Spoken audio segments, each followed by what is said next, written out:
Ayab ti panagdayaw. Idaton ko ken ka o apo ti kararag ko. Agtalekak ken ka Diyos ko. Di mo ipalubos ang maparmekak ket maibabainnak.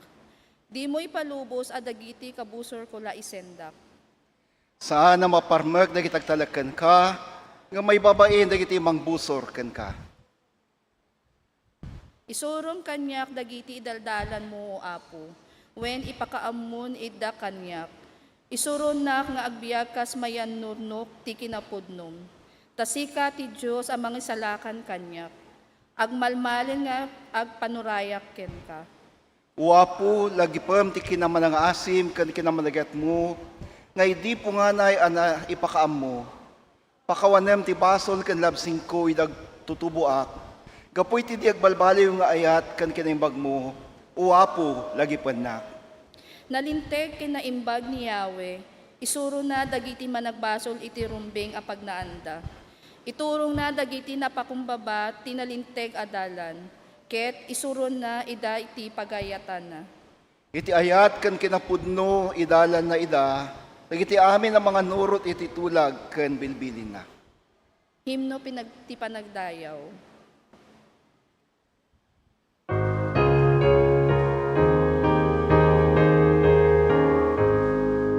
Saan ka bumdang iti sulisog, nalakaabakan no di kagsanod, turdam nga ipasnan di ka tumulog, tulong mo nga ni Jesus anatanok, italag mo kanas, kararwam ken biyag mo, masarak mo tala, abaligi kanto, saan ka bumdeng iti sulisog, nalakaabakan no di kagsanod, di mas basuli siya nga agawan, katitan ok mo Diyos akang runaan,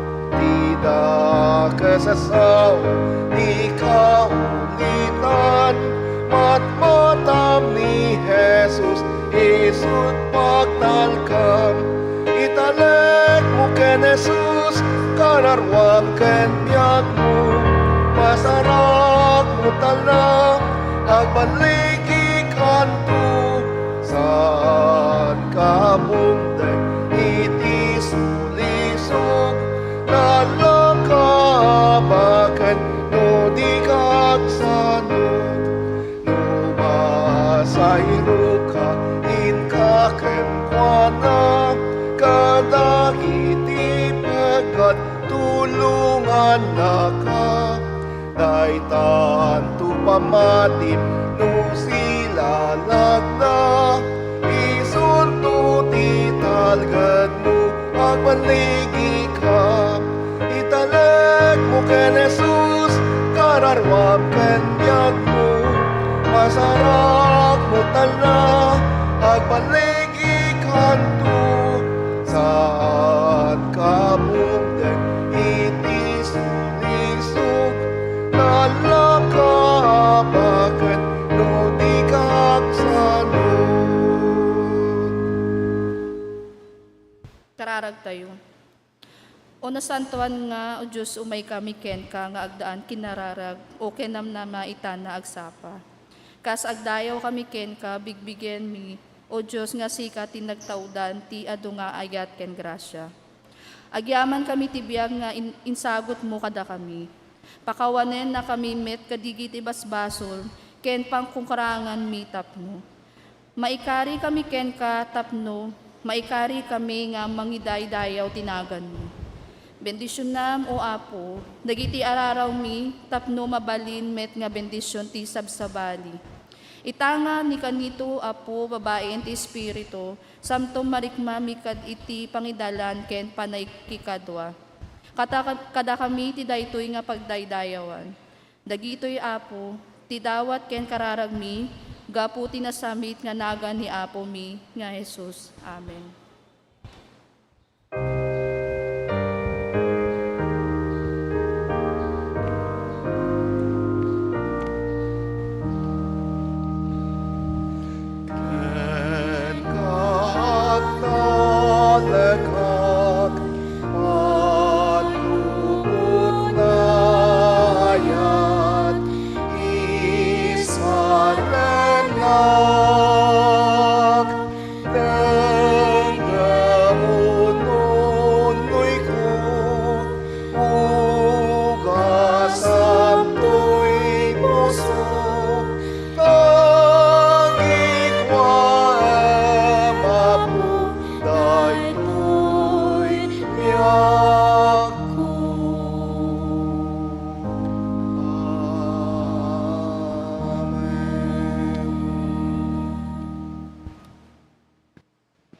Good morning! Ayun oh. Na-miss ko yung ganong kalakas na sagot This is the day that the Lord has made. Let us rejoice and be glad in it. Dahito iti aldaw nga narami ti Apo agragsaken agrambak tayo. Kakabsat adatayon iti maudi a Domingo iti bulan iti Pebrero. Nasa huling linggo na po tayo ng buwan ng Pebrero. Ang ating love month. At sa linggong ito, dito sa NACS, ipinagdiriwang din natin ang ating UMYAF or UMYAF Sunday. Sa buong Pilipinas, actually, last Sunday ito.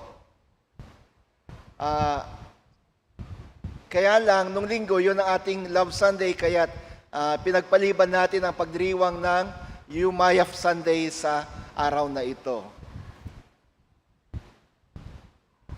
Kung kaya't mamaya, tatawagin ko, patatayuin ko lahat ng mga kasapi sa age bracket ng UMYAF, 24 hanggang 40, at pati yung mga ayaw pang umalis sa MYAF kahit na may 40 ng edad. May mga forever MYAF daw kasi. Kahapon, naganap po ang reunion ng mga UMYAF noong 70s, 80s, and 90s. At yung current MYAF natin ngayon, sa pangunguna ng ating presidente na si Teacher Kath. Ang saya po ng reunion ng mga MYAF noong 70s, 80s, and 90s. Sa Holy Club po ginawa yon. Binalikan nila at shinare nila kung paano or kung ano ang buhay na nila ngayon at kung ano ang nagawa ng NACS UMC sa kanila. Iba sa kanila, sakalang nakabalik dito sa NACS after 30 years. Yung iba, sabi nga 40 years, grabe. Kaya tuwang-tuwa sila, yung iba sa kanila, umiiyak pa habang nag-share ng kanilang karanasan dito kung paanong ang kanilang pananampalataya ay nahubog dito sa NACS UMC. Napakagandang balikan ng mga yon. Ngayon, nasa iba't ibang mga local churches na sila, yung iba nasa ibang bansa. Tingnan natin ang ating NACS Herald, mga kapatid. As usual, dito po sa harap ay yung ating summary ng ating Sunday School, Loving Our Enemies. Kahit kapag nabasa nyo na yan, in a way, parang alam nyo na kung ano yung ituturo ng ating mga Sunday School teacher. Pero kapag dumalo kayo ng Sunday School, mas malalim pa ang inyong, at mas marami pa ang inyong matututunan. Nandiyan na rin po yung schedule ng ating mga Sunday School and Extension classes, worship services, Bible studies and care groups, at mga rehearsals. Nandito rin po yung panawagan para sa ating online prayer room tuwing Lunes, alas 5 ng umaga at alas 7 ng gabi. Salamat po sa mga dumalo yung comply natin, yung Monday evening prayers. Sina Mary Grace, si Gracel. Sino kasama ni Gracel? Si Kayen. Si Kayan at saka si Princess. Ayun. Sana mas marami pang makakadalo sa, kung hindi kayo makadalo sa alas 5 ng umaga na prayer gathering via Zoom, sa alas 7 ng gabi, sabihan lang po ninyo kami kung gusto niyo dumalo at ipadala namin sa inyo yung Zoom link.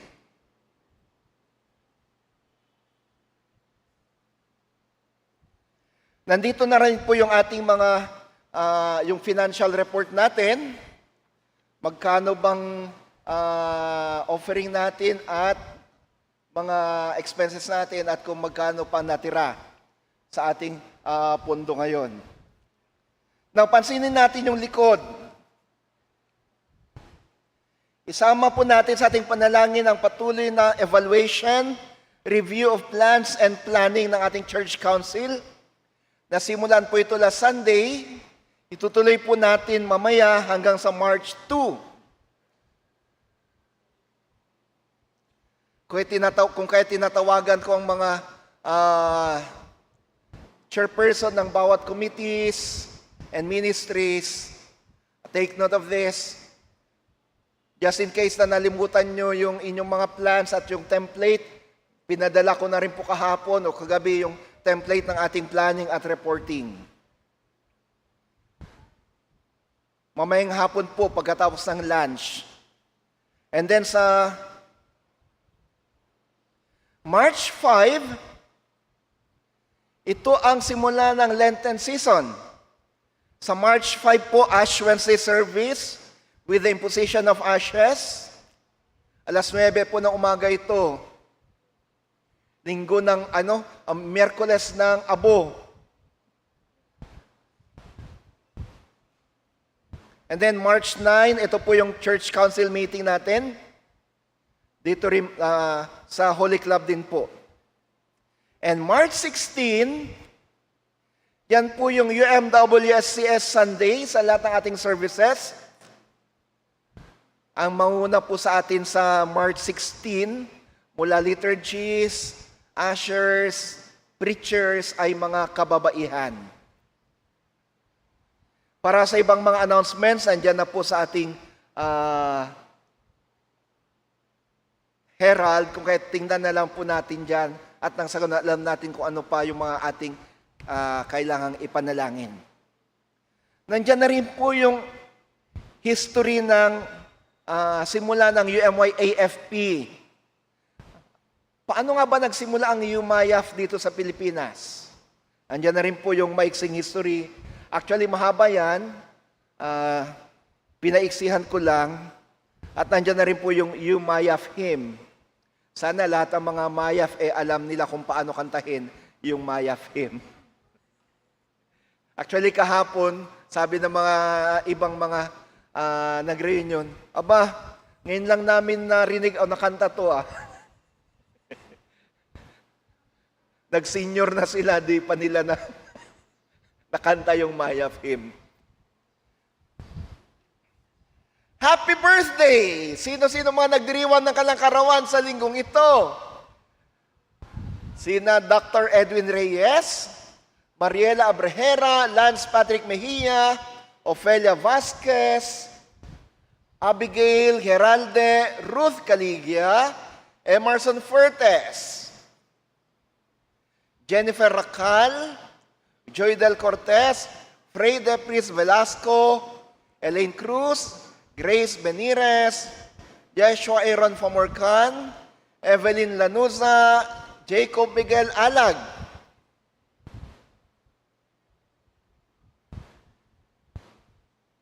Meron pa po bang ibang nagdiriwang ng kalangkarawan sa linggong ito na hindi ko nabanggit? Pwede po bang pumunta kayo dito sa harap?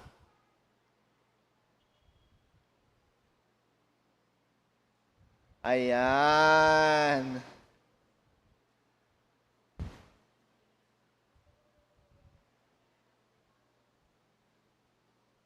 Sino pa?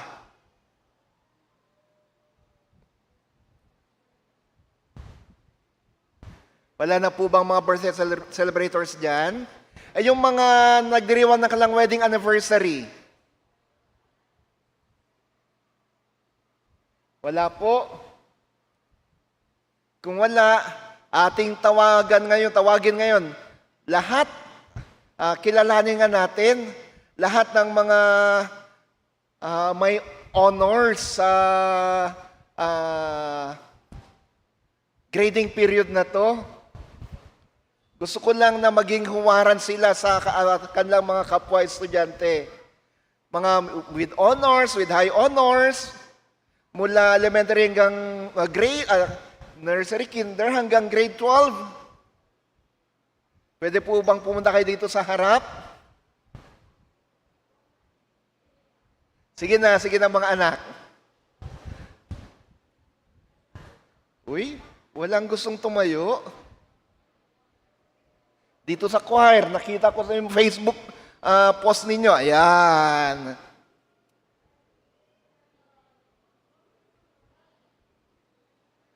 Ayan, talaga naman.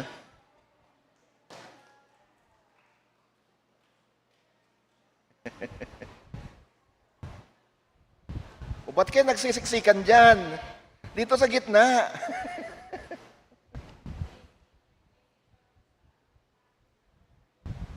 Sino pa?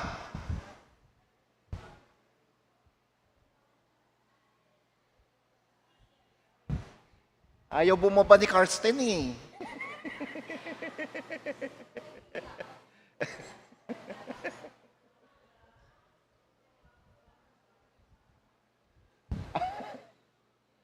Ayan, oh.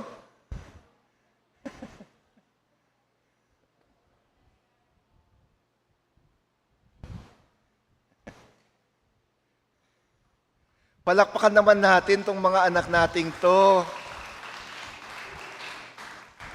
May mga college students ba dyan na may award din sa mga competitions at mga gawain?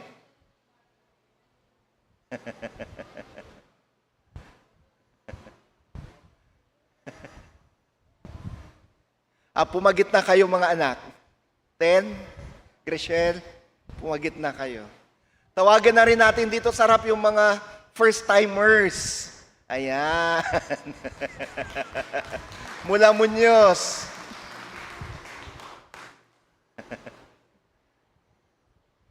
Sa mga nagdiriwang ng kalang birthday, happy birthday.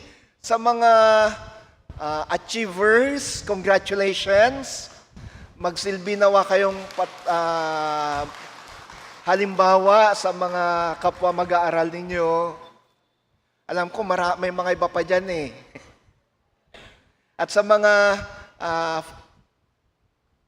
first-timers natin, first-time worshipers, welcome po kayo dito sa Knox United Methodist Church. Ang hina naman ng palakpak na yan.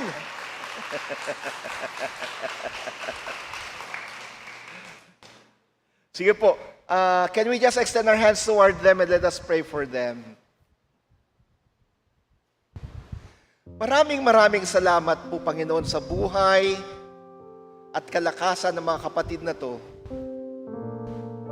Sa bagong taon na pinakalob mo sa mga nagdiriwan ng kalangkarawan, sa tulong mo sa pag-aaral ng mga anak na to na achievers at sa lahat ng mga estudyante. At sa pagkakataon pinakalob mo pang sa ganon ay makasama namin ang mga kapatid na sa unang pagkakataon ay dumalo sa pagsamba dito sa Knox. Ganon din sa buhay ng mga nagdiriwang ng kanilang wedding anniversary. Bilang sang simbahan, nilalapit po namin sila sa inyo. Pagpapala, biyaya na umaapaw ang inyong pagalob sa kanila. Sa mga anak na nag-aaral, patuloy mo silang samahan, bigyan ng karunungan. Sa mga kapatid na sa unang pagkakataon ay nakasama namin sa pananambahan, maramdaman nawa nila na sa simbahang ito, hindi sila iba, bagkus sila'y kasapi ng pamilya ng Knox United Methodist Church. Ganon din, Panginoon, sa mga nasa online worship. I-bless mo rin sila. Dahil na yung mga sa unang pagkakataon ay nakasama namin online. Sa ngalan mo, Kristo, itong aming panalangin. Amen.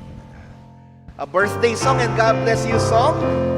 Happy birthday to you. Happy birthday to you. Happy birthday, happy birthday.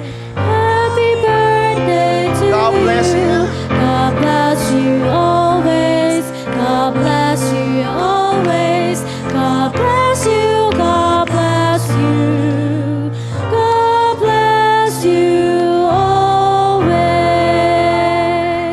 Congratulations, happy birthday, and welcome po sa NACS. Grabe, no? Napakagandang tingnan tong mga anak na to na mga achievers sa kanilang pag-aaral.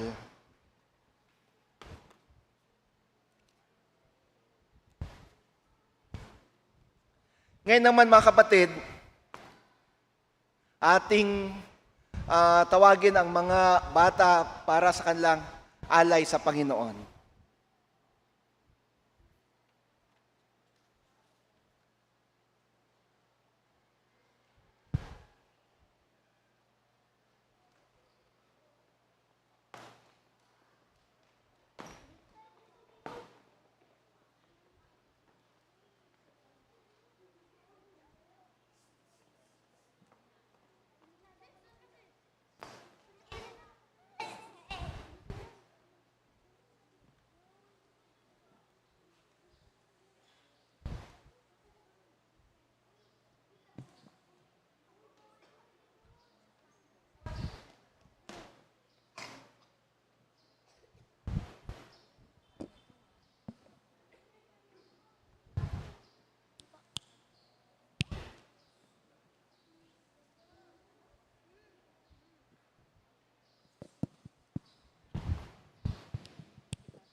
Die for me, you sacrifice. I won't forget you, Lord. Love you, Jesus. I grow up knowing you. I love you, Jesus. I grow up serving you. I love you, Jesus. My life was saved by you. I never forget, I grow up loving you.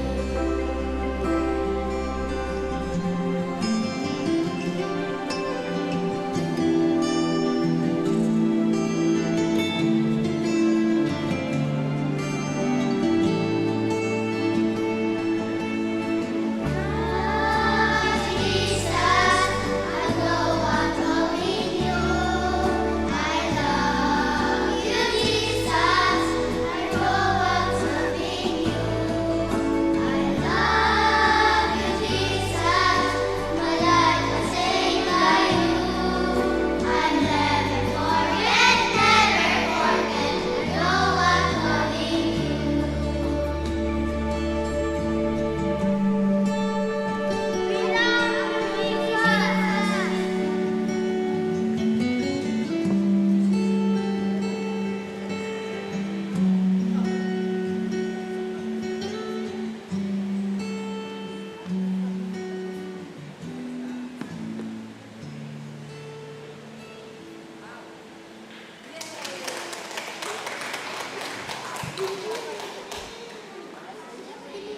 I love you, Jesus. I'll grow up loving you. Yun ang kanta ng mga bata.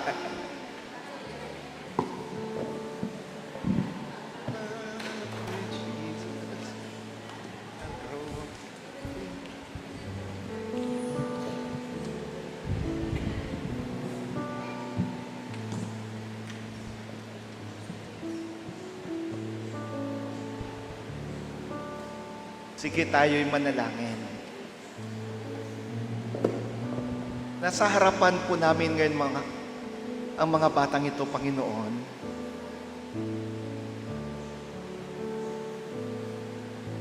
Narinig po namin, narinig din po ninyo ang kanilang kanta. Kanilang pinapahayag kanilang pagmamahal sa iyo.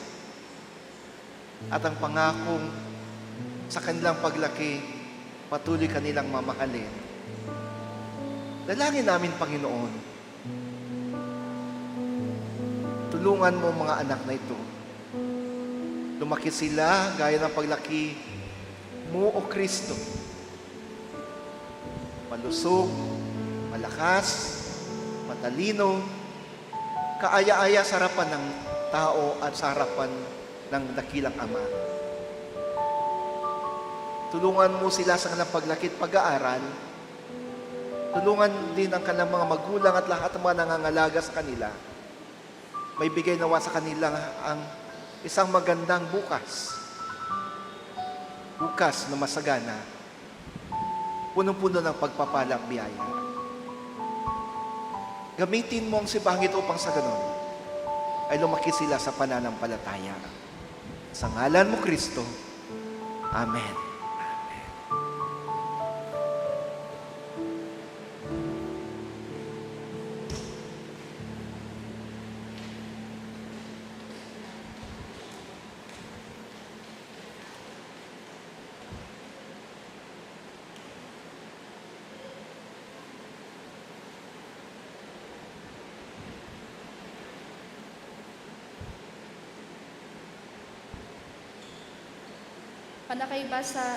Panakaibasa, tinasantuan ng surat. Umuna basahin, unang Korinto, Kapitulo 3, versikulo 3. Kabayatan na dagitoy tadlo ti agtalinay. Pamati namnama ayat, ngem ti kamgunaan katikidi. Ito, iso ti ayat. Versikulo 15, Kapitulo 15, versikulo 58.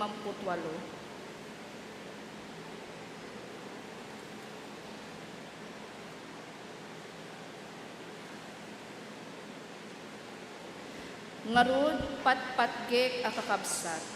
Agtalinaed kayo natipkir kendi magaraw. Kanayo na sanguenyo ti trabahoyo maipaay iti ako. Taamuyo nga adda bunga ti amin nga aramidenyo iti panagserbi iti ako. Ti sao ti ako. Agyaman tayo iti Diyos. Agtakder tayo iti panakaibasa ti nasantuan ng Ebanghelyo. Ti Ebanghelyo segun ken San Lucas.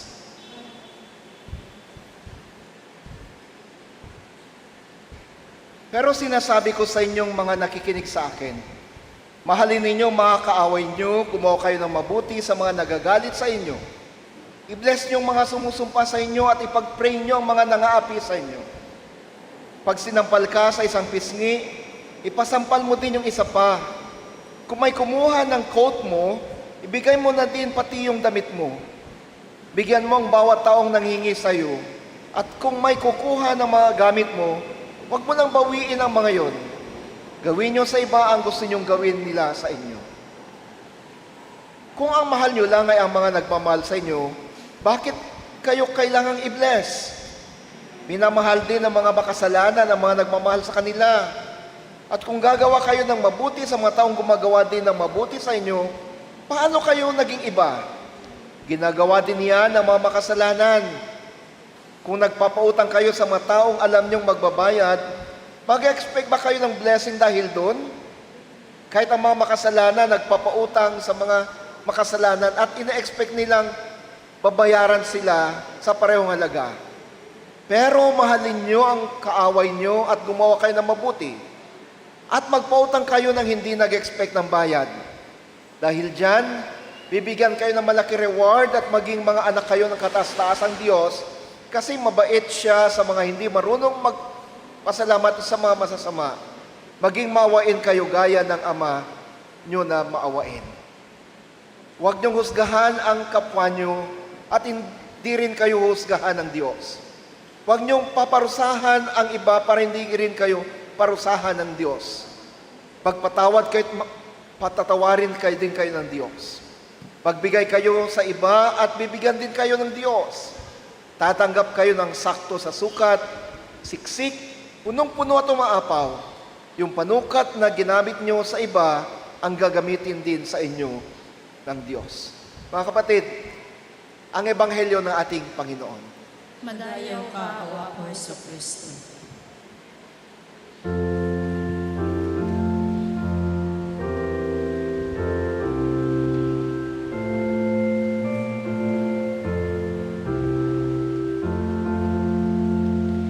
Santa Biblia na Diyosan, ngabang kong maikutan,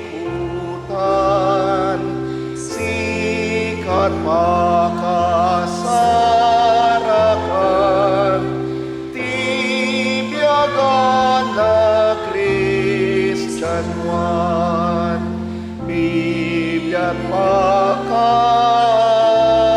pakadalan, biyag ni Jesus na ayan, iturong inanganak, nalawak apagnak.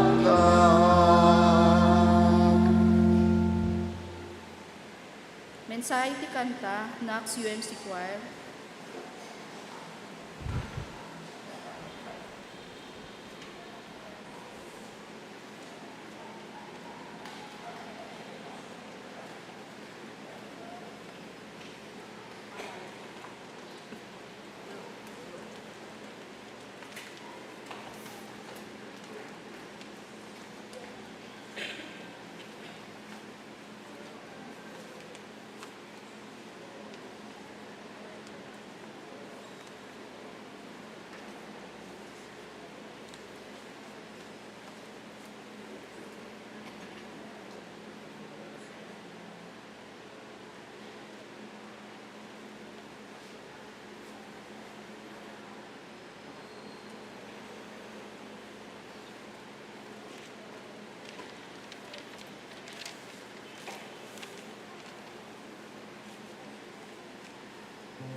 Thank you, choir. Kapag pinapakinggan ko sila, parang ang sarap matulog. Ang ganda. Love grows here. Dito may pagmamahal. Mga kapatid, ang ating tagapagsalta sa umagang ito ay hindi na bago sa atin.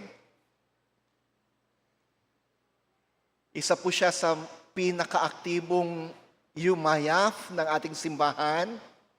Naging presidente na siya ng ating kabataan nung panahon niya. Parang ang tagal naman nun, no?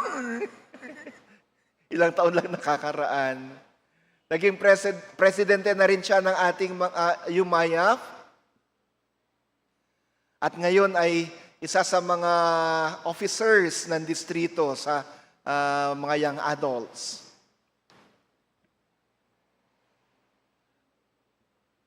At isa rin siya sa mga tinatawag kong Miss Ganda.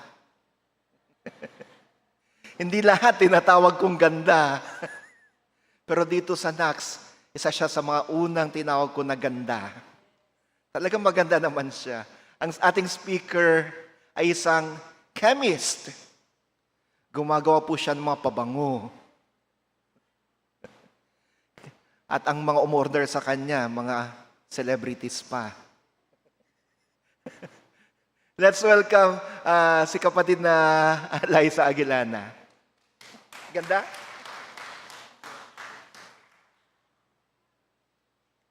Magandang umaga po sa inyong lahat.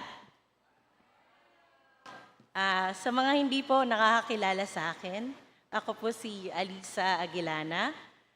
Isa po akong membro ng MAYAF, katulad nga po ng sinabi ni Pastor. So, pagpasensyahan nyo na po, hindi po ako marunong mag-Ilocano.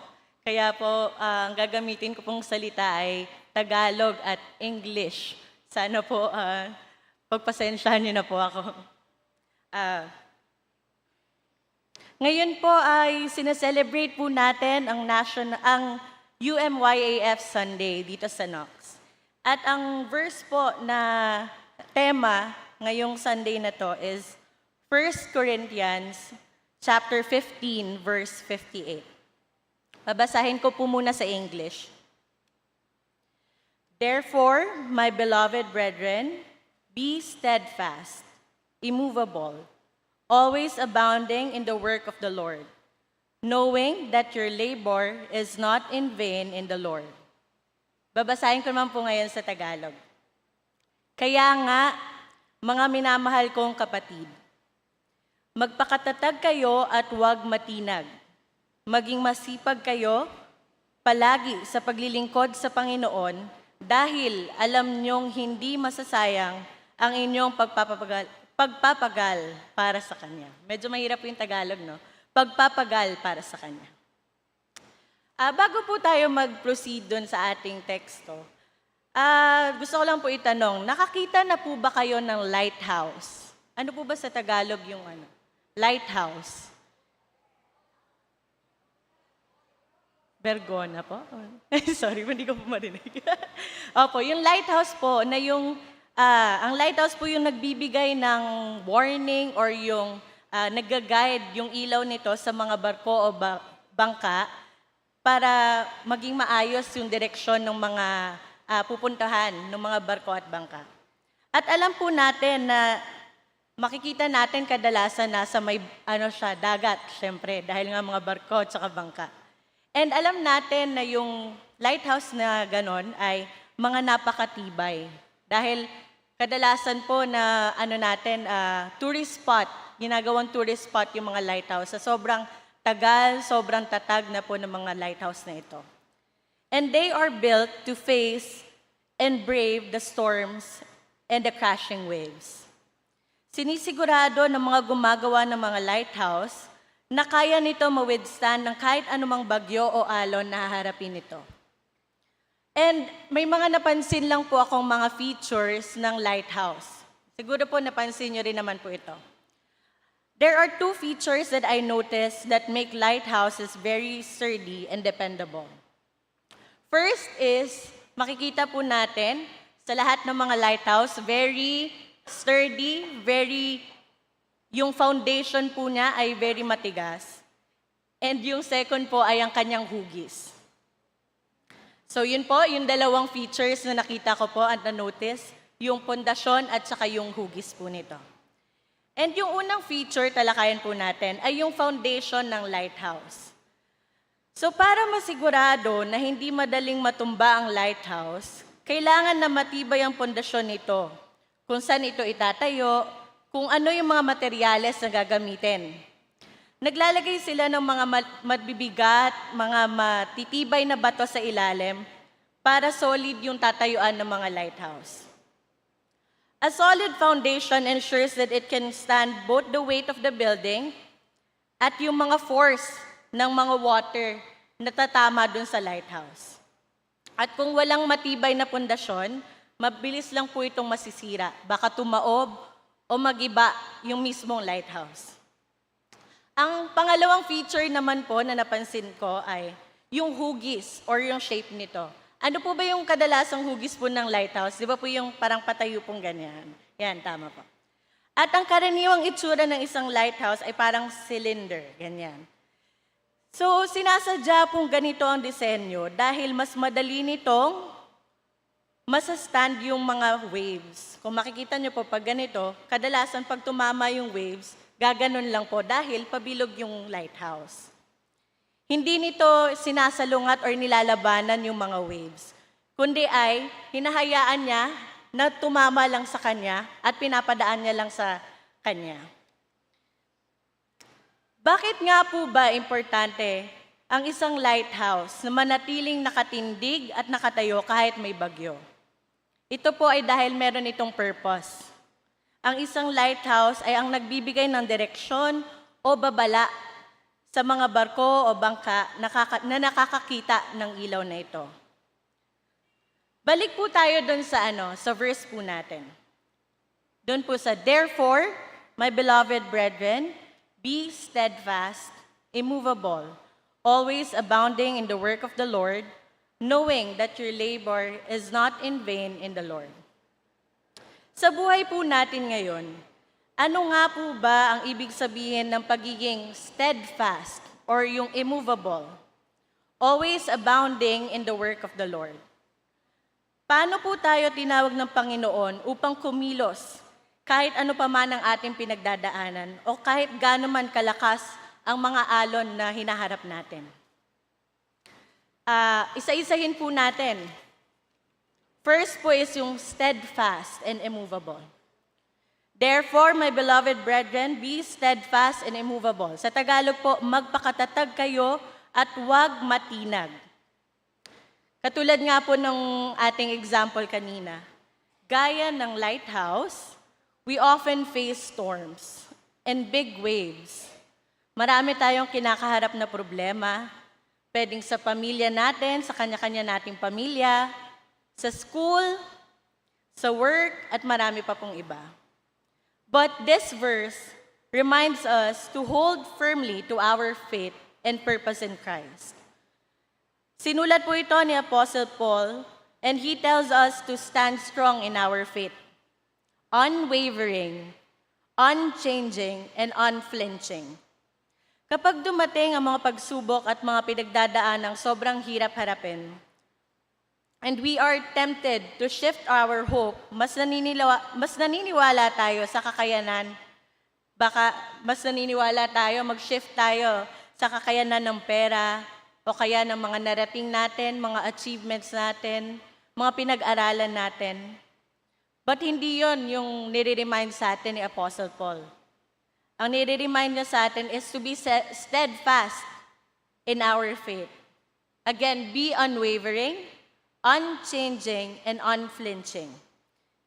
Ang ibig sabihin po doon, ay iangkla po natin ang ating mga sarili sa assurance ng mga pangako ni Jesus. Alam niyo po, share ko lang po ng konti. Nung nag-aaral po ako nung college, marami po akong naging kaklase na sa hirap po ng pag-aaral, nag-stop na lang po sila bigla. Siguro po may mga nakilala po kayong ganun.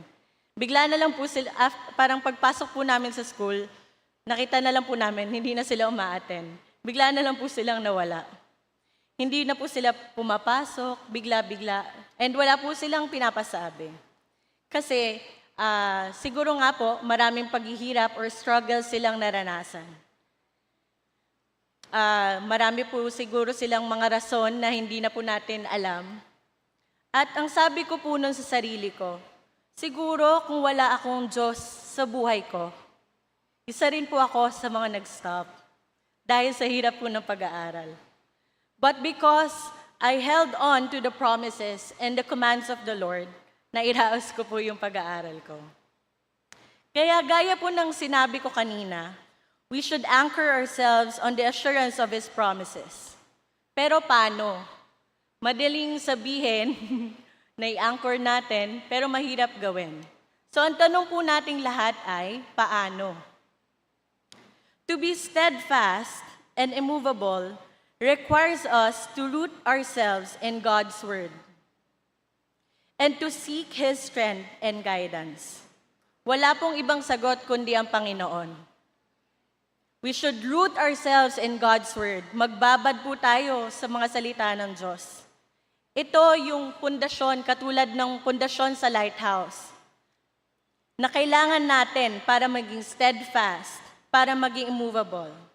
Kailangan nating maging pundasyon ng salita ng Diyos. Ipaalala natin sa ating mga sarili yung mga promises na nasa Bible. Since life may bring storms and difficulties that test our faith, we should deepen our relationship with God, building a foundation that can withstand anything. Tayo po ay ini-encourage na huwag magpadala sa mga pinagdadaanan natin at huwag itong maging dahilan para mailayo tayo sa Panginoon. Kundi ang ating faith, ang ating pananampalataya ang gumabay sa atin. Let our faith be a guiding force that grounds us through every season of our lives. Huwag po tayo magpapadala sa mundo, sa mga makabundong bagay, sa mga material na bagay, which are only temporary. According to John chapter 17, verse 16, we are in this world, but not of this world. Ulitin ko po, we are in this world, but not of this world. Tayo po ay nasa mundo, pero hindi para sa mundo. Tayo po ay para sa langit. Sabihin niyo nga po sa katabi niyo, ikaw ay para sa langit. Ayan. Tayo po ay para sa langit. I also think that it's important to look at the story of Peter sa verses ng Matthew 14, 28 to 31, kung saan si Peter ay naglalakad sa tubig. Siguro po lahat tayo ay narinig na yon, yung paglalakad ni Peter sa tubig. Babasahin ko lang po, Matthew chapter 14, verse 28 to 31. Lord, if it's you, Peter replied, tell me to come to you on the water. Come, he said. Then Peter got down out of the boat, walked on the water, and came toward Jesus. But when he saw the wind, he was afraid and beginning to sink. Cried out, Lord, save me.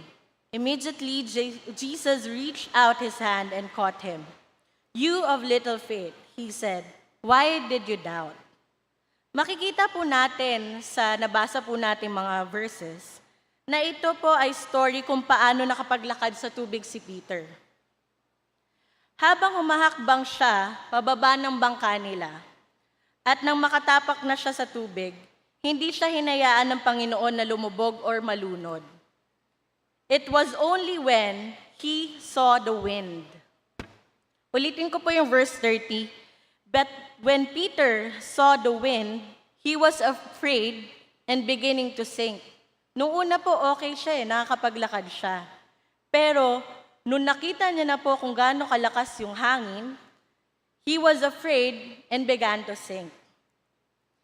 He looked at the wind and he shifted his focus not at Jesus, but at the wind and at the water. Na-distract po siya.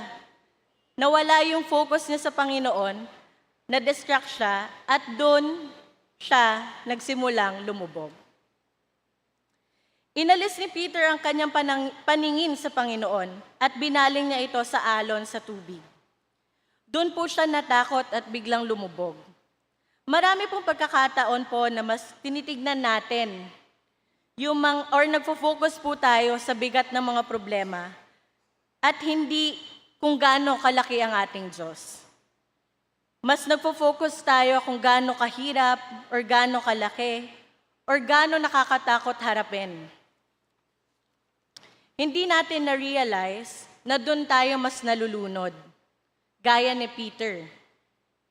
Minsan hindi tayo makahinga at hindi mapakali doon sa ating paglubog. So we have a tendency to focus on our big problems instead of looking on our bigger God. And most of the time po, ang tumatalo po talaga sa atin ay yung mga takot natin, yung mga pangamba. Tulad po nung ating example kanina, yung lighthouse. Di ba po yung kanyang hugis ay pabilog? Kaya po, kailangan lang din nating hayaan yung mga problema na dumaan lang. Hayaan lang natin yung mga alon na dumaan lang sa atin.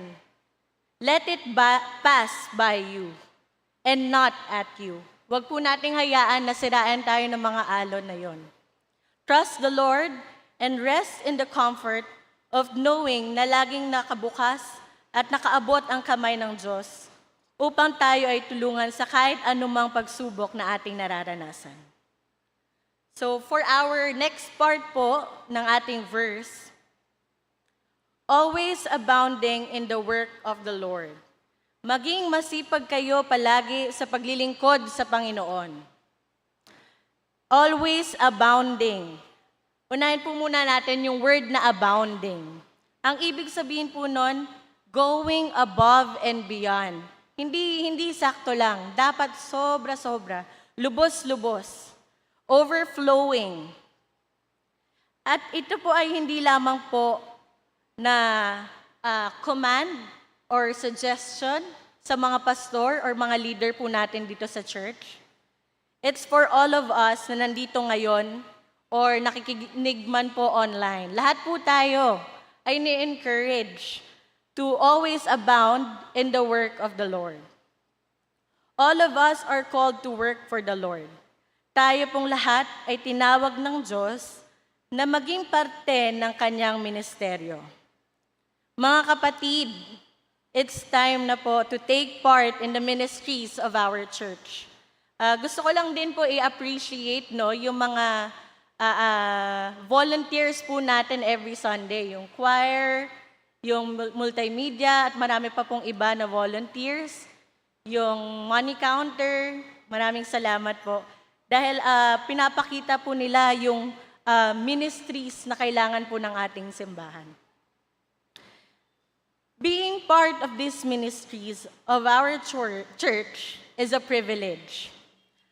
Naalala ko po, kung kilala niyo po si Nanay Maring, lagi niya pong sinasabi sa amin nung mga kabataan pa po kami. Sabi niya po sa amin, buti pa kayo, nagagamit na ni Lord, bata pa lang kayo. Diba po? Nakaka-inspire po yung ganong mensahe ni Nanay Maring sa aming mga kabataan. Kaya po, ngayong bata pa po kayo, this verse is encouraging you na magpagamit sa Panginoon. Alam niyo po ngayon, sineselebrate po natin yung Mayaf Sunday. At kadalasan po, hindi naman po sa church natin, kadalasan po na napag-uusapang problema sa mga churches po ngayon ay ang tanong nila, asan ang mga Mayaf? Asan po ba yung mga Mayaf natin dito? Parang, ayun, nakita ko po meron kaming mga kasamahan doon eh. Ayan po. At ang kadalasan po ng mga local churches, nagtatanong, nasan na yung mga Mayaf? At ang kadalasang sagot, busy. Tama po, busy po sila eh. Kaya po, bilang syempre special mention, kaya po yung mga kapwa ko kamayaf, this verse is encouraging us to always abound in the work of the Lord. Hindi man tayo lahat ay pastor or diakonesa, lahat po tayo ay tinawag ng Panginoon ayon sa mga bigay niya sa ating kapasidad at kakayanan. Some of us are called to be doctors, or maybe businessmen, engineers or teachers, or maybe some of us are called to be mothers or fathers.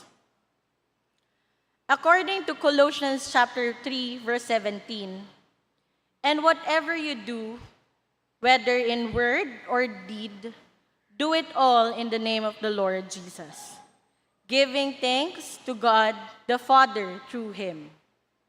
At sinasabi din po sa 1 Corinthians chapter 10, verse 31, "So whether you eat or drink or whatever you do it all for the glory of God."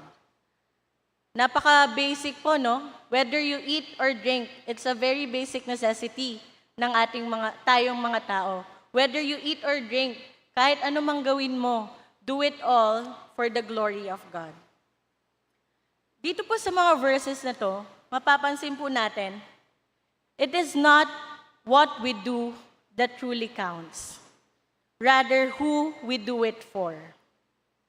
Hindi kung ano yung ginagawa natin, kundi para kanino yung ginagawa natin. San ka man tinawag ng Panginoon, if you do so with the best of your abilities, doing it in the name of the Lord, you are glorifying Him. Reminder lang po na worship does not stop within the walls of this building. You can worship the Lord through your work, your studies, your relationships, or your everyday lives. So, nasa pangatlong part na po tayo ng ating verse. Last part ng verse natin is, knowing that your labor is not in vain in the Lord. Sa Tagalog po, dahil alam nyong hindi masasayang ang inyong pagpapagal para sa Kanya. So this last part po of the verse is very encouraging. Bakit po? Ang motivation natin, kahit na mahirap, for example po, trabaho ka ng trabaho, aral ka ng aral, pero ginagawa mo pa rin kahit mahirap. Tama po? Aral ng aral, trabaho ng trabaho kahit mahirap. Why? Kasi po, alam nyo na at the very end of it, may kapalit yung lahat ng pinaghihirapan natin. Either makakapagtapos ka para sa mga nag-aaral, or, syempre, may sweldo para sa mga nagtatrabaho. Or pwede rin ang goal mo is ma-promote ka. Kahit anong hirap, alam mo naman na sulit dahil meron kang end goal. Sa mga ministry po sa ating church, ganun din po. Pero, hindi po pera or achievement or anumang pong posisyon ang reward, but a far greater reward. God tells us that our labor is never in vain, na lagi itong magkakaroon ng bunga. But sometimes, the Lord tells us to wait. During those moments, when our hard work feels like it is not being rewarded, or like what we're doing is pointless, remember, yung mga panahon po na feeling natin, parang walang pinatutunguhan tong pinaghihirapan ko. Remember po, to place our trust in God and to wait. Kapag, pag nagtanim po ba kayo ng buto, kinabukasan meron na bunga? Wala pa po. Di ba po? Lahat po ata tayo dumaan sa pagtanim ng munggo. Di ba po sa school? Pero hindi po yun kinabukasan meron na agad. This is deeply encouraging as he emphasizes that nothing done for the Lord is ever in vain. Pinapaalala po sa atin that any effort that we make for God will bear fruit kahit na hindi natin nakikita agad yung resulta. This promise ay napakalaking comfort po sa atin. Lalo na kapag tayo ay nadi-discourage na magpatuloy sa mga gawain po natin dito sa church. Dahil hindi natin nakikita minsan ang pagbubunga ng mga ministries natin. Pero, I assure you po, alam po yun ng Panginoon. Meron siguro mga pagkakataon na hindi tayo napapansin or we are not being appreciated on our service o yung mga ginagawa natin para dito sa church. Pero, alam po lahat ng Panginoon yun. Big or small efforts done for His glory, alam niya po lahat yun. Even if our work seems difficult and meaningless, it is meaningful to God. Because anything we do for the Lord is never useless. Also, this verse calls us to focus on the eternal. Lahat po ng dito sa mundo ay only temporary and fleeting. But the work we do for the Lord has lasting significance.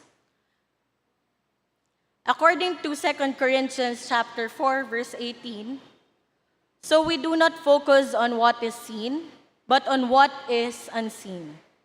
For what is seen is temporary, but what is unseen is eternal. This realization transforms our daily actions into something more meaningful. Dahil alam po natin kung ano na yung importante, we can now give priority dun sa mga eternal things. Yung mga bagay na pang habang buhay. Pang eternal. We would be able to choose now what is important on what priorities we should take. Sa lahat-lahat na po, so let's hold on to this command. Ulitin ko lang po yung verse natin ulit. Therefore, my beloved brethren, be steadfast, immovable, always abounding in the work of the Lord, knowing that your labor is not in vain in the Lord. So as we go on about our daily lives, tayo po ay magpakatatag sa ating faith, sa ating pananampalataya, allowing the assurance that our labor is not in vain. Ito po ang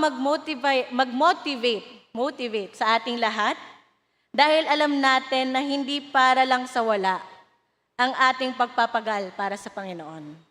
Let us be inspired to remain steadfast and joyful even when it's challenging. And let our end goal be ay yung marinig natin mula sa Panginoon. Sasabihin niya sa iyo, well done, my good and faithful servant. Maraming salamat po.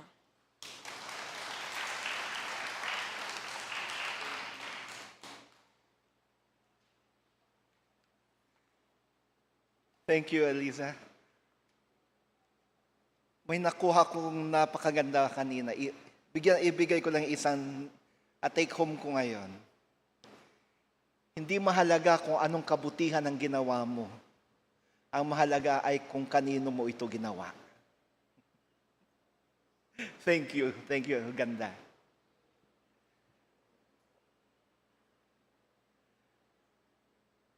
Let us now give our offering, our tithes, pledges, and thanksgiving. Habang binibigay po natin ating mga kaloob, makakarinig po tayo ng isang handog na awit.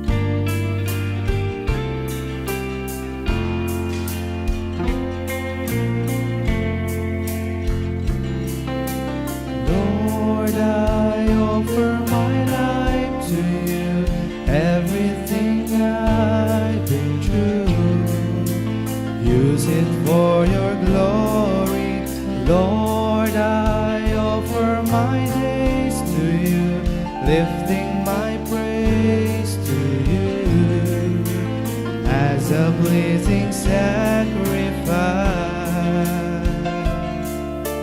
Lord, I offer you my life.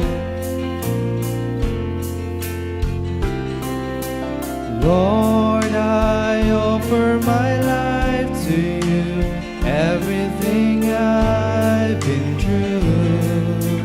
Use it for your glory. Lord, I offer my days to you, lifting my praise to you as a blazing sacrifice.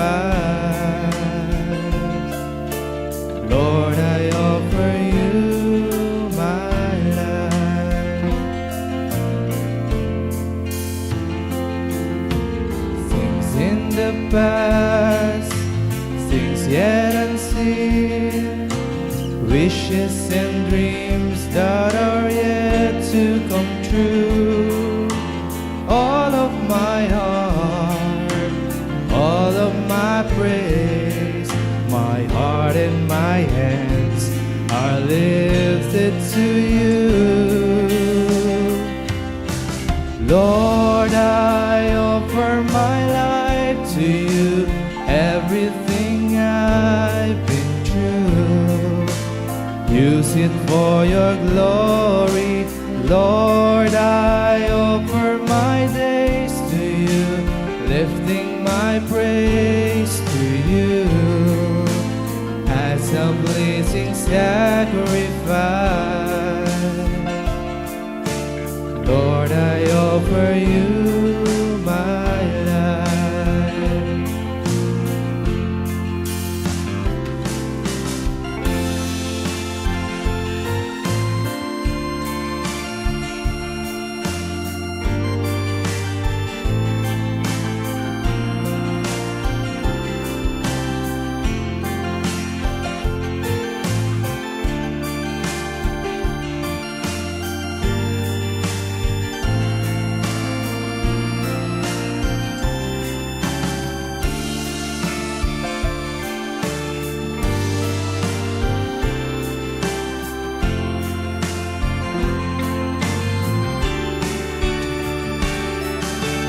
Lord, I offer my life to you, everything I've been through.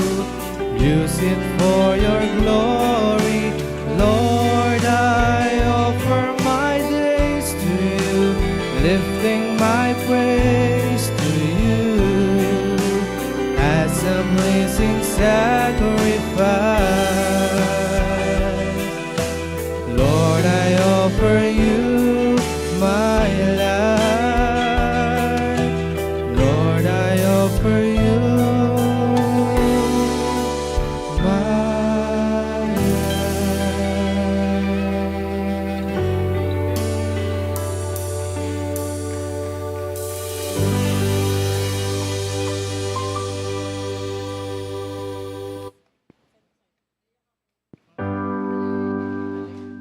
Tiama ka na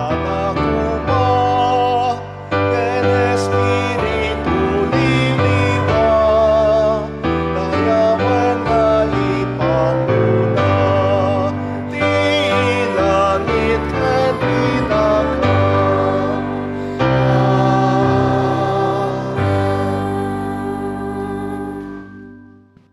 At tuyo Dios, ingkam ipaay kan kadigitoy daton mi, bendisyonam kadi, pasantom kadagitoy, aramatem kadagitoy uapo tapno may tanok pay tinasantuan nanagan mo, ken may waragawag pay ti ebanghelyo, iti so amin at tao. Tanggapin mong aming mga alay o Panginoon, gawin mo itong banal, gamitin mo mga tupang sagunan may pahayag pa yung salta at ebanghelyo sa lahat ng dako. Pagpalain ng mga anak mo na nagsipaghandog sa mga to. Patuloy nawa nilang matanggap ang iyong pagpapala, siksik, diglig at umaapaw pa. Sa ngalan mo, Kristo. Amen. Amen.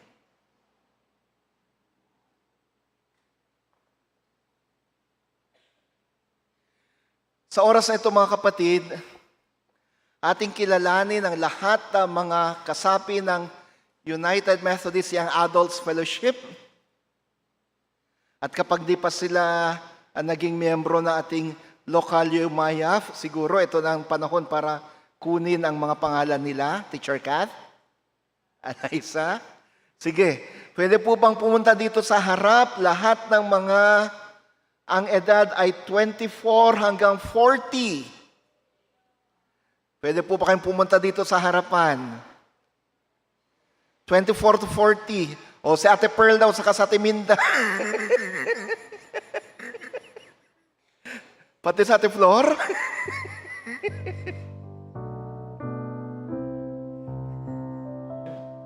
(24 hanggang 40).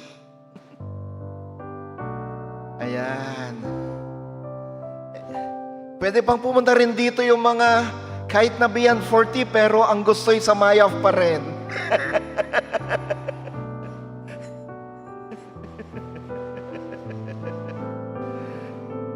Nandito rin yung mga alumni ng Mayaf.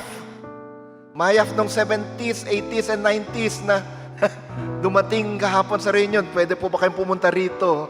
At ang samahan nyo kami sa panalangin para sa kanila. Sige po, dito po kayo sa harap. Ayan. Kasama po namin sila sa alumni homecoming kahapon.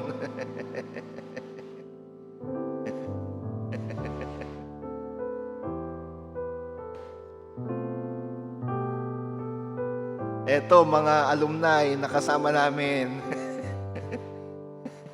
Sila yung mga forever Mayaf. Welcome po, welcome back sa NACS. Pagkatapos ng ilang dekada. Ayan, sa Ate Beth, forever Mayaf din yan.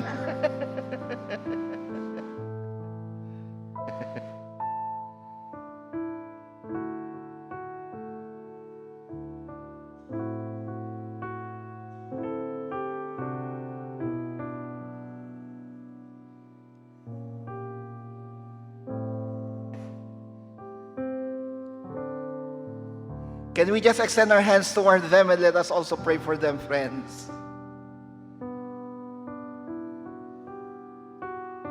Nasa harapan po namin ngayon, Panginoon, ang mga young adults ng simbahan. Kasama na po yung mga alumni ng UMIAF ng NACS. Sa linggong ito, Panginoon, sila'y aming pinaparangalan.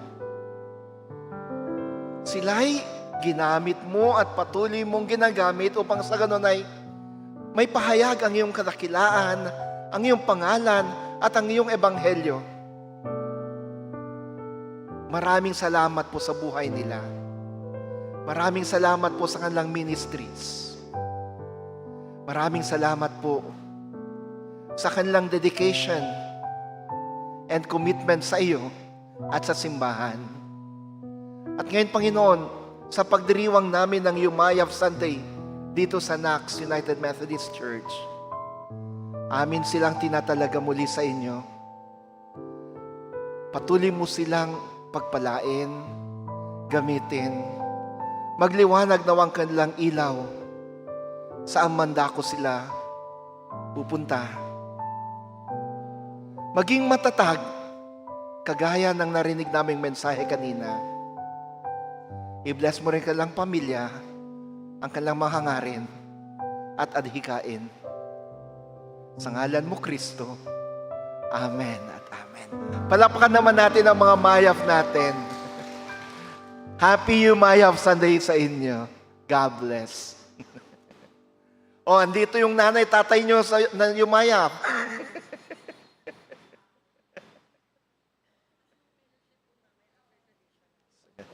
Pagkatapos mo ng traditional service, mga siguro 11:30 or 11:45, may fellowship po lahat ng mga UMIAF doon sa upper room. Maganda kung yung mga alumni ay makasama din nila sa fellowship ng mga mayap. Sana wag po muna kayo umuwi.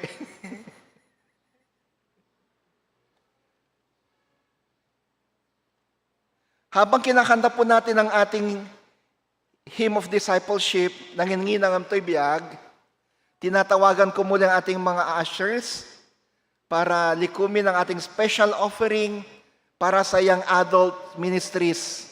Hindi lang ng ating simbahan, kundi ng ating buong United Methodist Youth Young Adults Fellowship sa Pilipinas.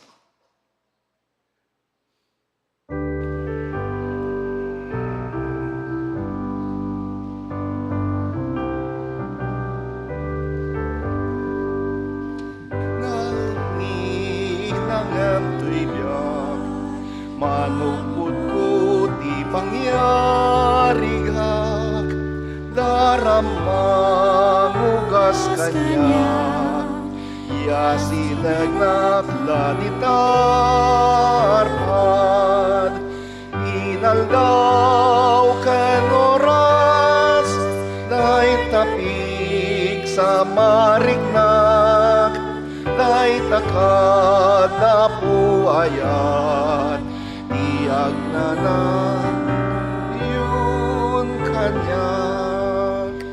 Dito'y lubong tilulwa, kibinanak at itinan na, nuwag talakakat ka, tibag na tiyak maiwawa,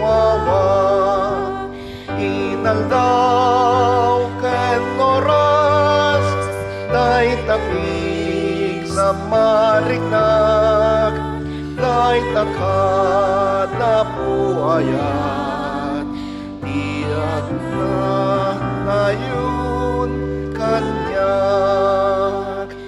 Dumagdakal to'y ayat, ingganat ni agimos to'y biyag, inapan nakaragpat, biyagag na tayo to'y kararwag, inaldaw kan oras, dahil tapig sa marignak, dahil takad apuayan, tihadag na yun kanya.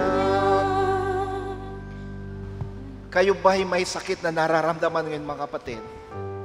Kayo ba'y may mga suliranin na pinagdadaanan ngayon? Inaanyayahan ko kayong pumunta dito sa harapan anang kayo'y may panalangin. Nandito po ang ating mga prayer intercessors, handang manalangin para sa inyo. Lapit, kapatid. Lapit ka sa Panginoon. Ialay mo sa Kanya lahat ng iyong mga nararamdamang sakit. Ialay mo sa Kanya lahat ng inyong mga suliranin sa buhay. Ialay mo sa Kanya. At umasang ang Diyos na siyang nagpagaling sa mga may sakit nung unang panahon, ang Kristo na siyang gumamot sa mga may sakit at tumugon sa mga pangangailangan, ay kayo rin Kanyang pagagalingin, tutugunin ang iyong mga pangangailangan.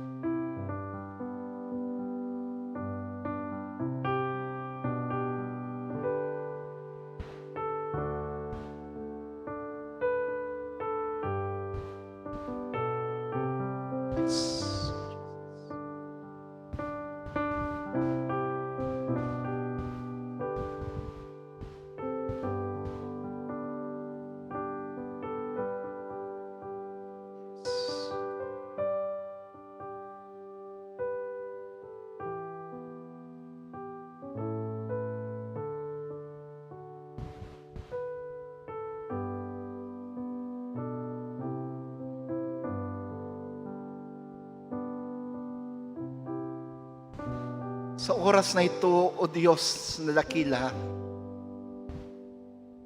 O Ama, Anak at Diwang Banal, buong pagpapakumbabang kami lumalapit sa inyo. Amin pong inilalapit ang lahat ng mga bumabagabag sa aming puso't isipan. Aming inilalapit ang mga sakit na aming nararamdaman.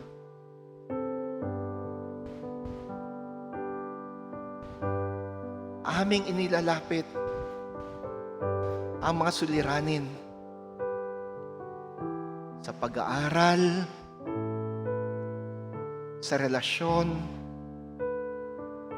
sa pinansya, sa kalusugan. Batid po ninyo, Jesus, kung anong aming mga pangangailangan. Dalangin po namin. Tugunin po ninyo. Tugunin ninyo ang aming mga kahilingan. Lord, listen to our prayers. Listen to our cries.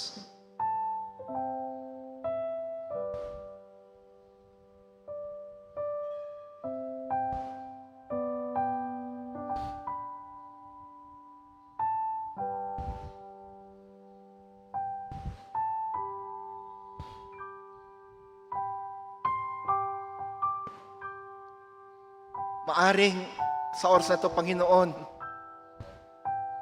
yung iba sa amin na problema,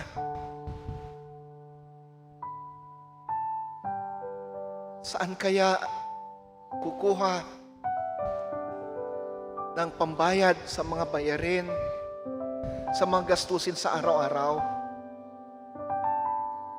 sa eskwelahan, sa kuryente, sa tubig, at iba pang mga bayarin.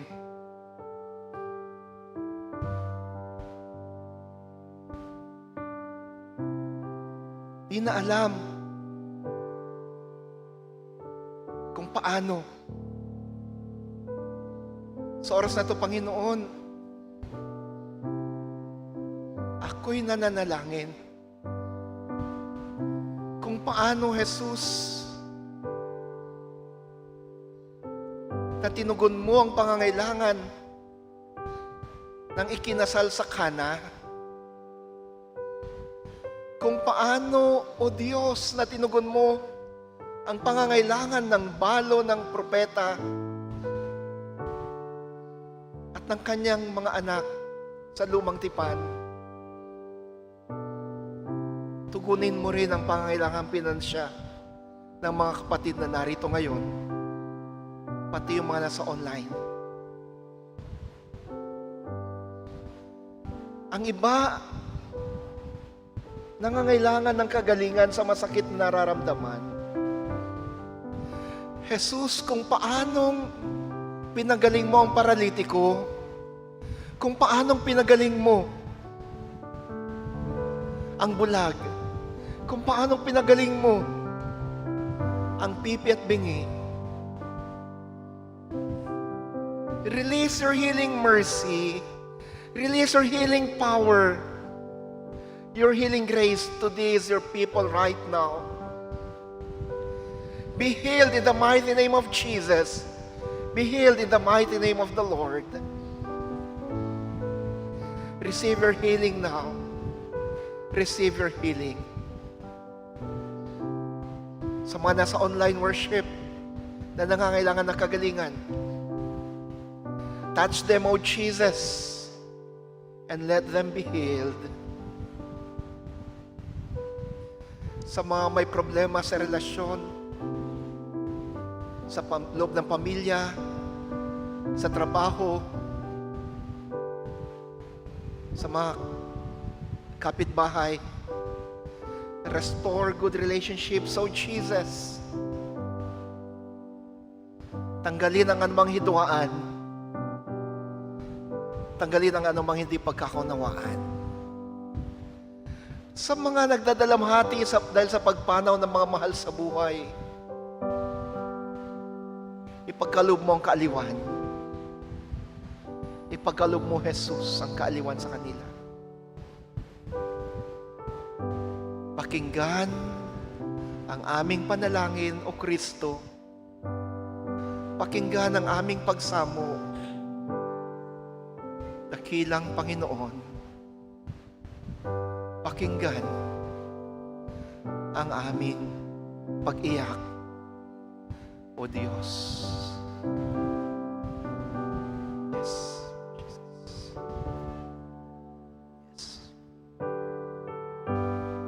Yes. Maraming salamat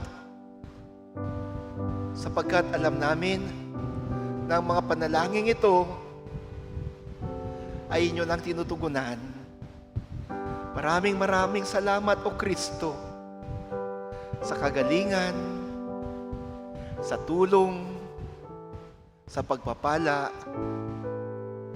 sa kapayapaan, kaaliwan. Sa inyong banal na ngalan,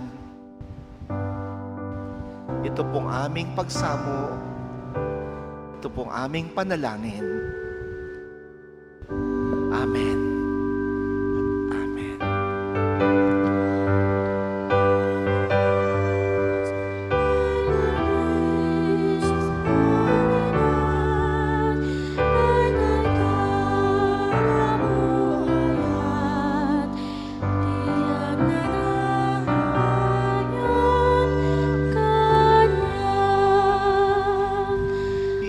Inaldaw ken oras na'y tapig sa mariknak, na'y takad apuayan, iatag na yun kanya.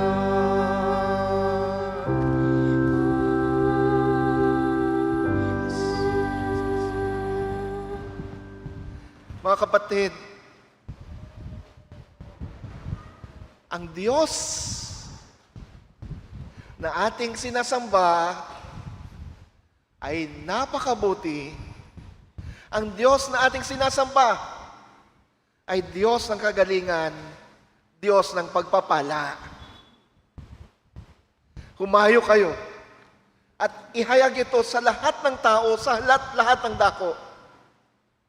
Humayo kayo at ipahayag na ang Diyos ang siyang nagpagaling sa inyo, na ang Diyos ang siyang tumulong sa inyo. Humayo kayo at maging daluyan din ng kagalingan at pagpapala para sa iba. At sa inyong paghayo, tanggapin niyong pagpapala, biyaya at pag-iingat ng ating Diyos, ang dakilang Ama, Anak at Espiritu Santo. Amen at Amen.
Amen.